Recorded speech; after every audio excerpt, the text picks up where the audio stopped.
Bonjour, je m'appelle Pascal Martelly et aujourd'hui on va parler de la voie du rêveur. C'est une formation que je propose et qui consiste en fait à introduire des nouveaux outils pour notre développement spirituel. Alors le premier outil ce sera le sommeil polyphasique et le second ce sera le rêve lucide.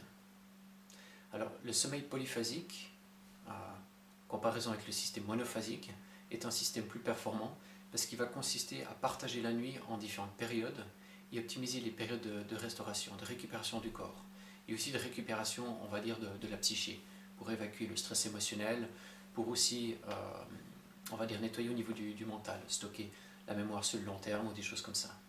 Alors, le système polyphasique que l'on va travailler pendant cette formation, c'est le système Everyman 3. Ça consiste à avoir une nuit de 3 heures, entre minuit et 3 heures du mat', et d'avoir 3 siestes de 20 minutes tout au long de la journée, à 6 heures du mat', à midi et à 6 heures du soir. Donc si on fait la somme des 3 siestes de 20 minutes, on obtient 1 heure. Plus les 3 heures pendant la nuit, on arrivera à 4 heures. Ce qui correspond à la moitié du système, on va dire, classique, monophasique en 8 heures. Donc essayez de vous imaginer d'avoir chaque jour un après-midi de congé, d'avoir chaque jour pour vous 4 heures de plus à disposition.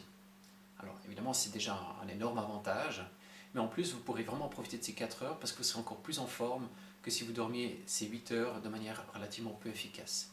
Alors on va voir pourquoi ce système polyphasique est très intéressant. La première chose, c'est qu'on va comprendre aussi comment notre sommeil fonctionne. Parce que la plupart du temps, on va se réveiller pendant la semaine assez tôt, et puis le week-end, on va traîner peut-être un petit peu plus au lit. Or, pour notre physiologie, que ça soit, on va dire, le lundi matin ou le samedi matin, ça ne va rien changer. Donc là, l'idée, ce sera vraiment d'introduire une habitude par rapport à notre corps et pas par rapport à notre profession.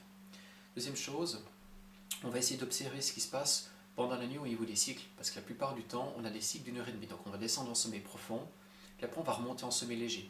Et c'est pendant cette phase de sommeil léger qu'il y aura le sommeil paradoxal qui va arriver. C'est là où il y aura les rêves.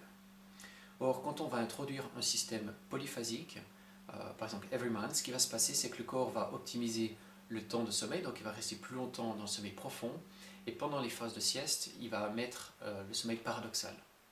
Et c'est là où ça va devenir très intéressant en fait pour arriver à introduire les rêves lucides.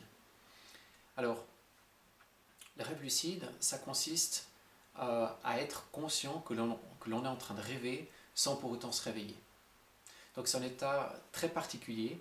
Alors j'ai travaillé plusieurs années en neurophysique et puis dans les dernières années j'ai aussi étudié avec une clinique du sommeil et on a essayé de vraiment déterminer la différence entre un rêve normal et un rêve lucide. Et on voit qu'il y a alors d'une part une zone très précise dans le cerveau ici qui va être capable de déterminer qu'est-ce qui se passe par rapport à nous-mêmes. C'est un petit peu l'attitude qu'on peut avoir quand on regarde dans une classe puis on se dit ah ok c'est moi qui suis là. Et bien ça va être la même chose un petit peu dans le rêve, c'est qu'on va prendre conscience que nous on est en train de rêver à ce moment-là.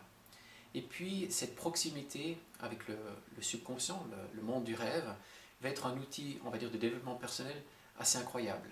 Essayez de vous imaginer que vous avez peut-être un serpent qui arrive dans votre rêve. Peut-être que vous avez peur des serpents, et simplement en interrogeant le serpent, mais pourquoi es-tu là dans mon rêve? Qu'est-ce que tu représentes dans ma vie? Alors ça peut être une facture en fin de mois, un patron, etc. Ça peut être une porte directe pour communiquer avec notre subconscient. Et on va dire que dans mon cas précis, j'ai commencé à développer ma médiumnité en rentrant en communication avec mes guides au travers des rêves lucides. Alors comme j'ai parlé avant, avec le système polyphasique, on va avoir des siestes pendant la journée et pendant ces siestes-là, on va avoir des rêves. Donc de manière physiologique, ça va commencer à s'installer et on va aussi introduire une technique qui s'appelle WILD, c'est Wake Induced Lucid Dreamings. Ça consiste à passer de l'état de veille à l'état de rêve conscient, donc de rêve lucide. Et puis on va utiliser aussi des outils comme les sons binauraux et puis la programmation neurolinguistique pour programmer le corps, programmer le cerveau aussi, changer dans ces états de conscience modifiés et puis arriver directement dans cet état de rêve où on peut commencer à interagir avec notre subconscient, notre surmoi, des guides spirituels, etc. Donc c'est un outil, on va dire un laboratoire de travail spirituel extrêmement, on va dire, intéressant. Alors, moi je l'ai utilisé de manière plus spécifique par rapport au guide, mais on peut l'utiliser justement de manière thérapeutique, de manière d'exploration de qui on est. Il n'y a pas de fin. On peut se guérir là-dedans, dans cet espace-là. On peut aussi apprendre. Si par exemple j'ai la semaine prochaine un examen de conduite à faire, je peux aussi créer un contexte pour me préparer à cette conduite au travers du rêve lucide. Et puis, pour continuer de vous vendre mon tapis, vous montrer comme quoi le système polyphasique est plus efficace. C'est un système qui va permettre de restaurer, on va dire, les tissus du corps de manière aussi plus optimale. Si on regarde un sommeil, on va dire d'une personne qui a un sommeil monophasique de 8 heures de manière standard, il va descendre les 2 premières phases, donc les 2 cycles d'une heure et demie, les 2 fois en sommeil profond. Puis après, il va rester à mi-hauteur, parce que le corps aura déjà fait son travail pour restaurer ça. Et puis, il va seulement vers la fin de la nuit commencer à avoir un sommeil paradoxal plus intense. Voilà, ce qui va se passer, c'est qu'on va optimiser les courbes pour la restauration des tissus, et après on va travailler que sur le sommeil paradoxal pendant les siestes. Voilà. Alors, le corps est plus efficace. Au niveau de la psychologie, il y aura beaucoup plus d'occasions pour le cerveau de stocker l'information du court terme au long terme. Et puis à chaque fois que l'on va s'endormir, il y a aussi le niveau de stress qui va être réduit. Donc au niveau intellectuel, au niveau émotionnel et au niveau physique, il y aura une restauration, une récupération qui sera plus optimale.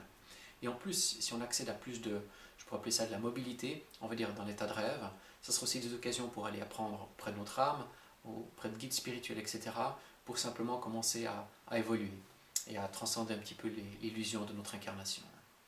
Alors, du coup, je vous invite dans cette formation, La Voix du Rêveur, et venez rêver avec moi. Namasté.